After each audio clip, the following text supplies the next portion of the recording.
Au début, j'ai utilisé la peinture acrylique d'une manière tout à fait classique. La palette, le pinceau, le couteau.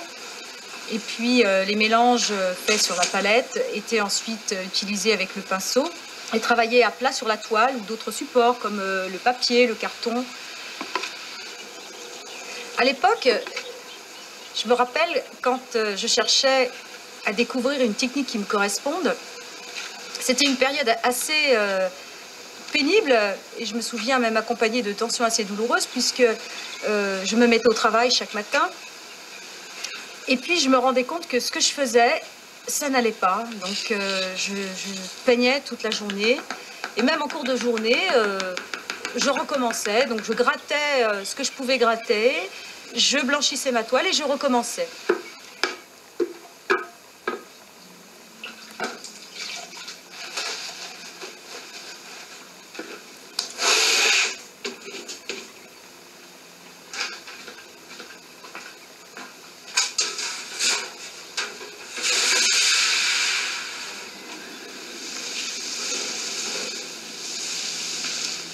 Et puis un matin, j'attrape ma palette. Ma palette, à l'époque, c'était des assiettes en papier jetable.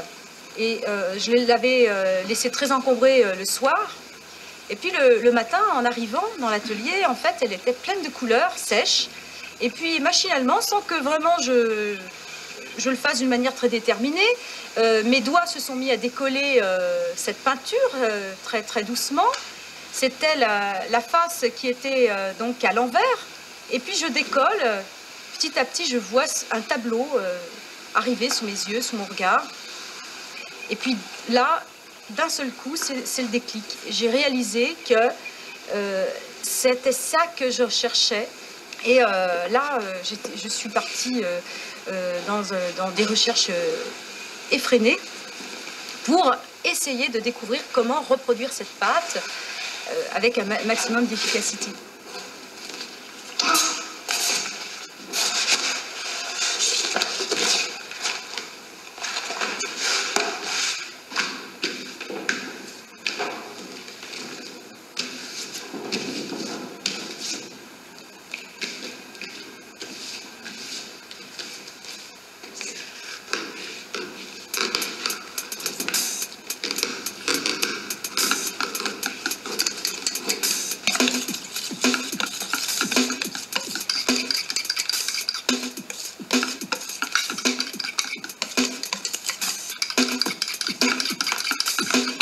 Après avoir observé pendant des mois et des mois comment trouver le moyen de créer cette pâte, pour l'utiliser à des fins artistiques, à des fins personnelles, avec une intention qui était la mienne, eh bien, j'ai assez rapidement eu l'intuition en fait qu'il fallait que j'utilise un support lisse, comme les assiettes en carton. Donc, support lisse, ça pouvait être toutes sortes de choses. Mais il fallait que ce support me permette de décoller la peinture facilement. Alors j'ai essayé toutes sortes de choses évidemment, puis ça n'a pas marché. Et le meilleur des supports que j'ai trouvé, eh bien, c'est une plaque de verre.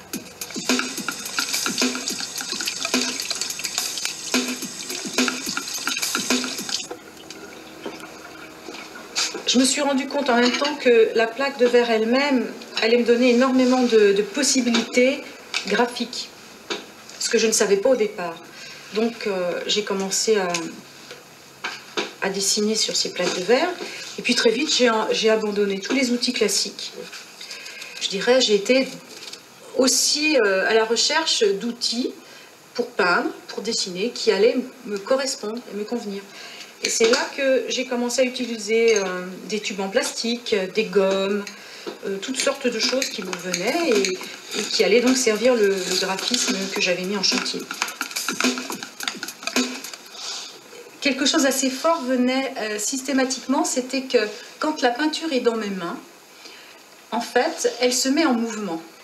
C'est-à-dire, j'observais, c'est comme si j'observais ce qui se passait, mes mains au travail, et puis d'un seul coup, pouf, mes mains prenaient cette peinture, avaient envie de la mettre en forme, etc.